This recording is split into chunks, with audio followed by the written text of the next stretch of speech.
We're cooking today! Yes! We are making a stir fry. I saw this recipe online, and of course, in my true fashion, I do not cook things according to how it is online, but I liked it, so I'm just gonna tweak it up a little bit.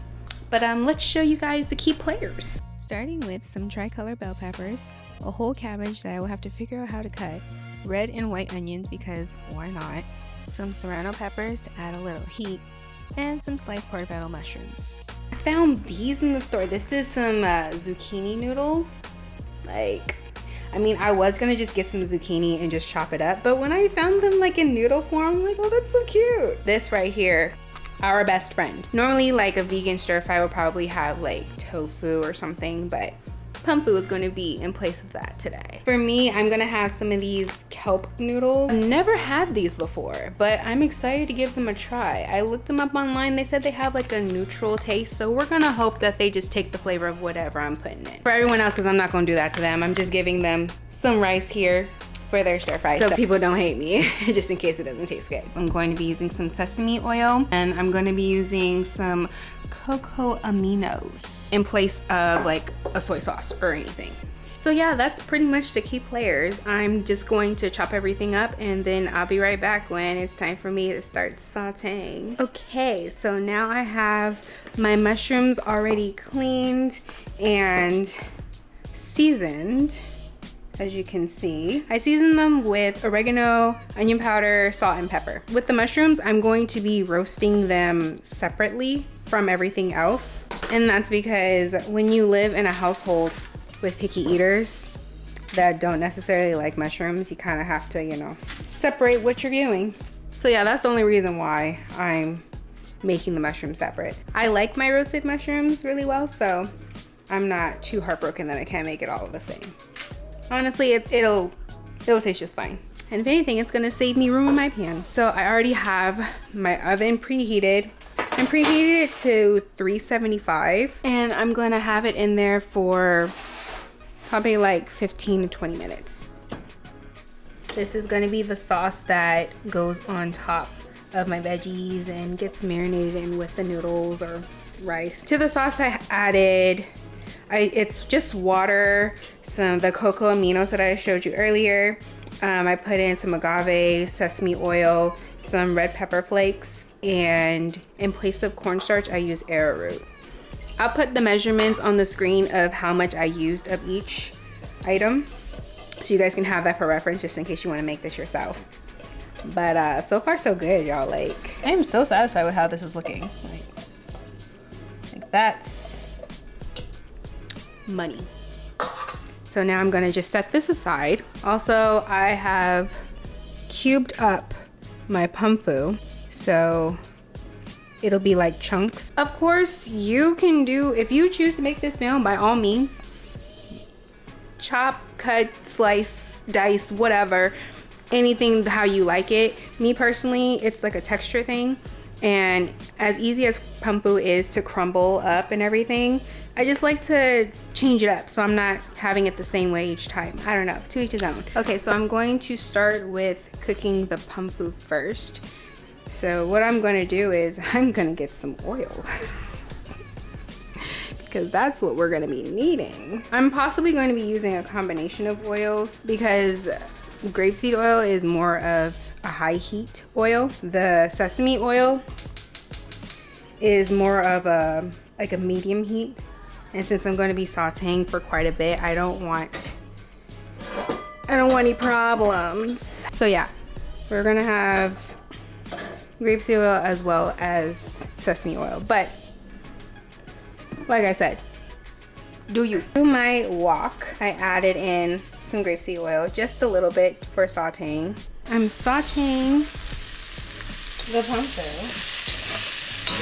And then to the pumfu, I kept it simple with the seasonings. I just had salt and pepper, some cumin, and some ginger.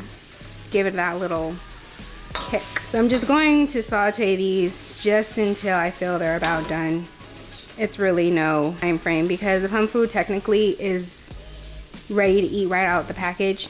I don't recommend you doing that. So it's not gonna take long. I'm just gonna let it kind of brown a little bit, and then take it off, saute the veggies, and really get this party started. The only thing about pumfu is it doesn't necessarily like brown the way like a tofu would. I mean, it will brown, but when it gets to that point, it kind of, it's like too late. Honestly, pumfu probably does a little bit better when it's roasted in the oven. Okay. It's pretty good, pretty good. You know, I always say, if you're not tasting your food, what is you doing? I mean, how else are you gonna know if you need something extra? We're most likely gonna take this out and have to deglaze the pan. Okay, so now we are sauteing the onions. We're clearly sauteing them over our pumfu situation because I forgot to deglaze the pan, but it's okay. Flavor. And like I said earlier, I'm using I'm using white and red onions. I don't know, call it me being extra. I don't really have a reason why I'm using 2 different onions, but we're just gonna hope for the best. Also, I don't cook with garlic, so you're not gonna see that in any of the meals that I prepare, at least not anytime soon. Don't come from my spirit, that's my preference. Use what you want if you gonna make it. And this is how I chop my bell peppers. They're a little bit bigger than how I would normally when I dice them, just to, you know, give it that whole saute vibe. And this is my cute little serrano pepper. Oh yeah, hello spice.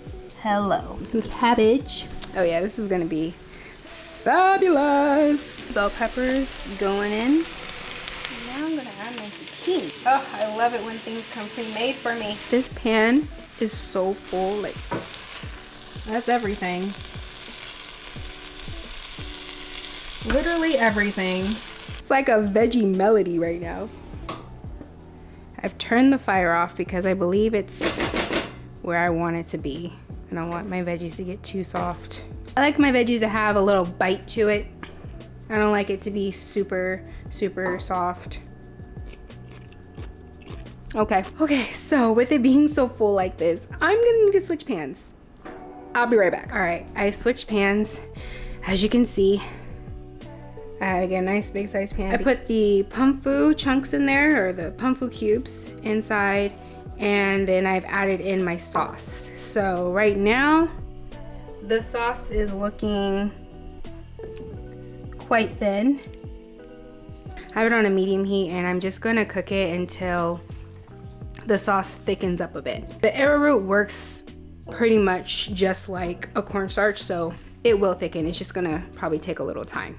So I'm gonna let that do its thing while I prep for the rice. The sauce, if you can see, it has thickened just a tad. I'm not expecting the sauce to get like super thick or anything because it's not like a whole bunch of like preservatives or whatever, and I'm pretty sure letting it sit will allow it to do its thing as well, so I'm not really tripping over that. So I'm gonna let that sit. I'm gonna actually turn off the fire at this point. Fire is off, and then I'm gonna take a little sneak peek.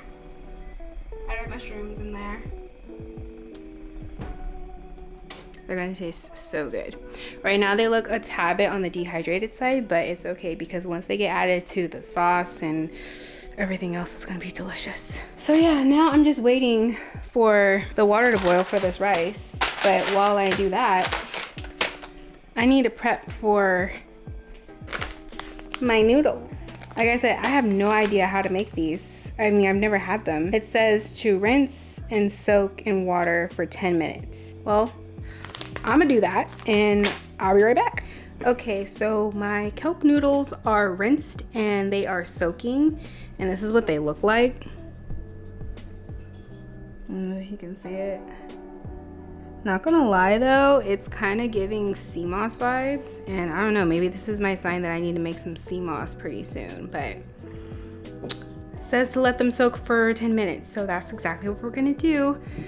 And then I've already got my rice started, so now I am just waiting for that stuff to be done. And I guess while I'm doing that, I'm going to clean this huge mess that I have made. Whenever I try new recipes, for some reason I feel like I have to use every hand that's known to man in the house. So we're gonna clean up this mess and I'll be back when it's time to plate the food. Now I'm just going to add my little veggie and sauce mixture to my kelp noodles. Can't forget the mushrooms.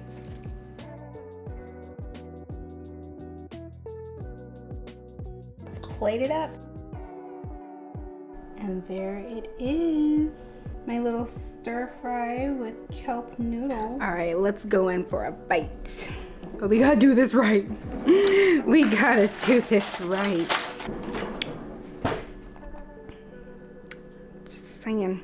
I'm gonna add a little more of some of this cocoa aminos, just a splash. Not too much, just a little bit. All right, let's see what this is hitting for.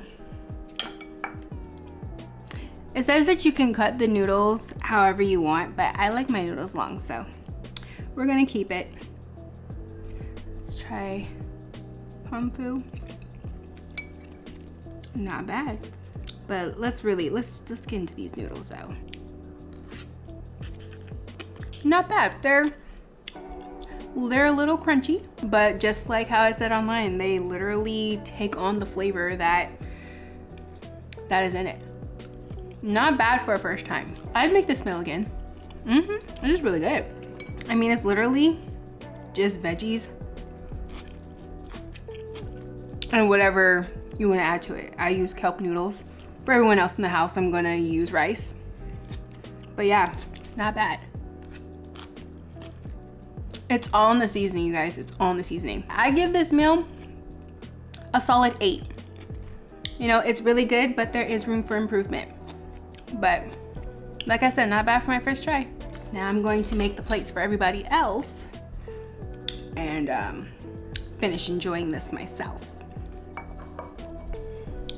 Yay! Not bad for my first try. Y'all, as I sit here and demolish this meal that was so delicious, I'm just really proud of myself. Like, I did that. I just love it when I get it right the first time, you know?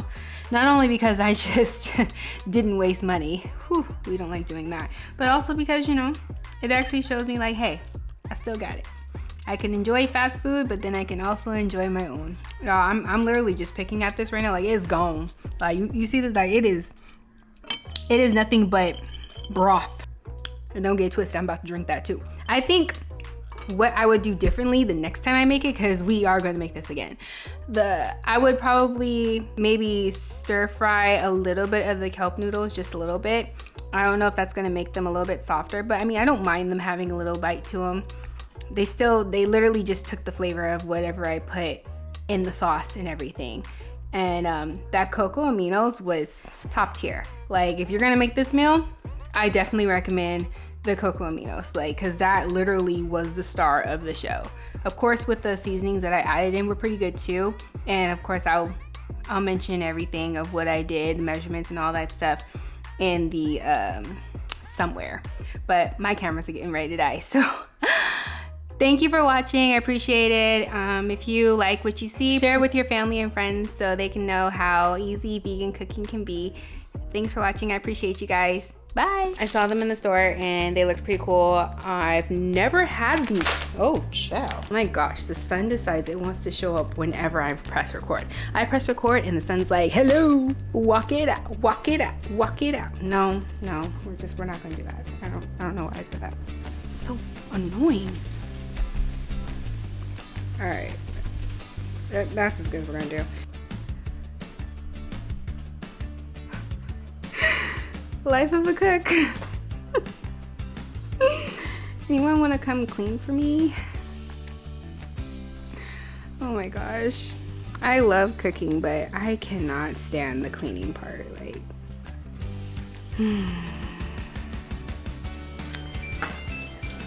how rude. Rice is done. This kitchen is a mess. It's a mess. Thank God for dishwashers, because most of this stuff is going up in there.